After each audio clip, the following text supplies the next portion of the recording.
They're young, beautiful, and very, very sexy. They love every man they meet. First to death, then for dinner.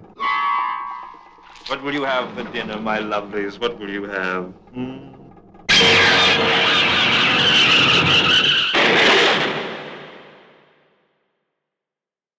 For the past 29 years, one man has dedicated his life to watching movies, with the single goal of separating the astounding from the confounding. That man is Richard Krause.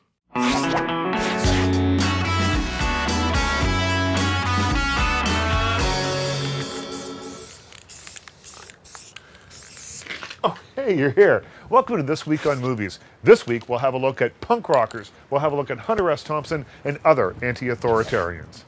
No such thing as 470 proof alcohol. Certainty you might be required to moderate. No smoking in the extraction area, if you please. Don't be ridiculous.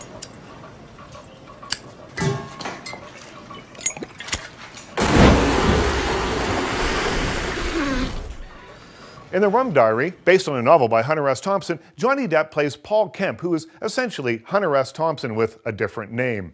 He's an American writer who goes to Puerto Rico to make some money writing for a newspaper down there, but instead of writing the astrology column that he's assigned, he writes columns uncovering the country's ills, which, of course, doesn't make his newspaper editor very happy. And I don't know if I can fulfill it tomorrow, or even the day after that. But I put the bastards of this world on notice that I do not have their best interests at heart. Now, this is the birth of Gonzo. This is the birth of the anti-authority stance that made Hunter S. Thompson a superstar journalist. Unfortunately, the movie's not as exciting as it should be. Johnny Depp knows how to play Hunter S. Thompson. He did it before in Fear and Loathing in Las Vegas very successfully, and Giovanni Ribisi never met a piece of scenery that he couldn't chew through. Unfortunately, the whole movie just doesn't have the oomph that it should have. Having a baby changed everything. And you're... I get up a lot earlier now. I know you're tired. No, I can't take 20 Barbies. How about this one? This one's like cool hearts and skulls. It's tough to be a punk rock hero and to be a good authority figure for your kids. Punk rockers are people too. They may have mohawks and piercings and more ink than a lot of printing presses, but a lot of them also have families and kids. A new documentary called The Other F Word focuses on a group of musicians who are struggling to unite a rock and roll lifestyle with fatherhood. You know, when she was really young, I stopped doing everything. I stopped drugs, I stopped drinking, I stopped smoking weed. It was like, I'm gonna be here for you, you know? And whether I'm on the other side of the world, when you talk to me on the phone, I'm gonna be present, you know, and like, that's what parents are supposed to do. The movie's main question is, how can you be a punk rock hero and an authority figure for your kids, particularly when you're a foul-mouthed guy and you have to scold your daughter for calling you turd face? Now that's the struggle that makes The Other F Word so entertaining. It has the energy of a punk rock song, but the heart of a family film. Knowledge of Knowledge. Tora Tora Tora depicts the bombing of Pearl Harbor. Which actor both starred in the 1970 movie and was present during the actual bombing in 1942? Well, that would be Jason Robards. He played General Short in the film, and he was actually at Pearl Harbor when it was bombed. In the movie Army of Darkness, where was Bruce Campbell employed? Well, he worked at S-Mart, and their slogan was Shop Smart, Shop S-Mart. Can you please get one wrong? The capabilities of most weapons are pretty well understood, but when it comes to atomic explosions, the guessing game starts. All right, let's take a few minutes right now and get acquainted with an A-bomb. Meet Test Able. The Atomic Cafe is essential anti-authoritarian viewing because it's not exactly a documentary. It's more a collection of clips culled from 1950s B-movies and television and government training films, but all banged together with music and graphics. It really shows how blind trust in authority can lead to an abuse in power. Enough exposure to radiation will cause loss of hair. The treatment, if you'd insist, would be symptomatic. A toupee. But the condition would only be temporary. Your hair would come back. Same color, same cowling. Clever editing reveals how politicians in the upper echelons of government and corporations misled an entire generation on the dangers of nuclear power. But the movie's not exactly about nuclear power in 2012. What it is about having a closer look at the media that you consume so that you won't get fooled again.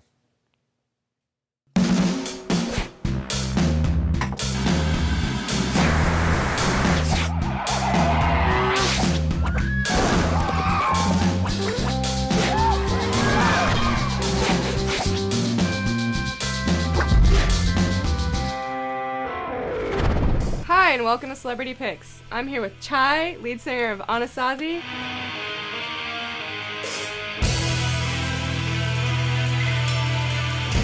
And he's going to tell us about one of his favorite movies, Suburbia. Yeah. Directed by Penelope Spheeris. Suburbia is just one of those movies that is just so raw and it's so good, and it's one of those movies that grabs you. It's just based on the punk movement that was going on in the 80s in California. Being a punk is just like being an alien. It was just intense and people couldn't handle that. It's one of those movies for those people who feel rejected and people who just want to stand up. I think for me, one of my favorite parts in Suburbia is just when the kids are all hanging out.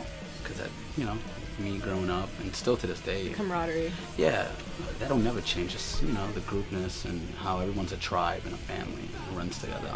You know, I'm used to that. Give me a list of some of the best things about it. Violence, beer, tits. What more do you want in a movie? All right, so thanks, Chai. I'll go check out Suburbia on VHS. On VHS. And the only way to watch it. I'll see you guys next time. Go watch it.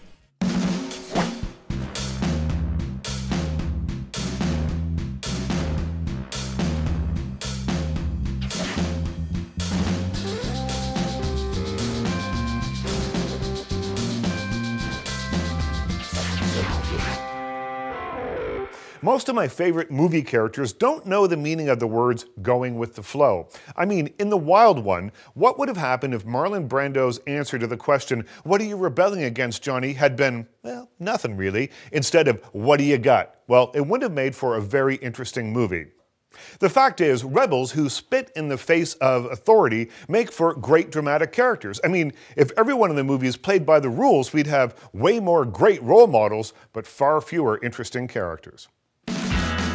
You don't have to be an authority on movies to find something here you'll like. Twilight Breaking Dawn Part 1 isn't likely to recruit any new Twilight fans, but despite some odd sexual politics, it should please fans of the series. If you're an adventurous filmgoer, Tiny Apartments is the kind of movie you should seek out. Director Lena Dunham also stars and has cast her real family to play her film family. It's an interesting movie and an even more interesting glimpse into the work of a soon-to-be great filmmaker. The Mill and the Cross is a detailed look at the creation of Peter Bruegel's masterpiece, The Way to Calvary. It's an entertaining cross between an art lesson and a history class. The Human Centipede Part 2. Now, if the story of a crazy doctor who dreams of creating a 12-person human centipede by stitching a dozen people together, mouth to ass, appeals to you, well, then this movie's for you. If not, then maybe Urbanized is more your speed. Urbanized is a look at issues of design and urban design in a modern world featuring interesting ideas, amazing photography,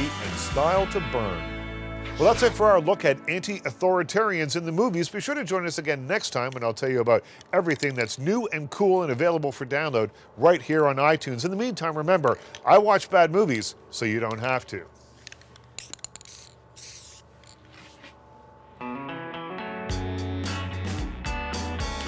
Oh, hey, you're here. Welcome to This Week on Movies. This week, we're having a look at punk rockers. We're having a look at Hunter S. Thompson and other anti-authoritative characters. Stay with us.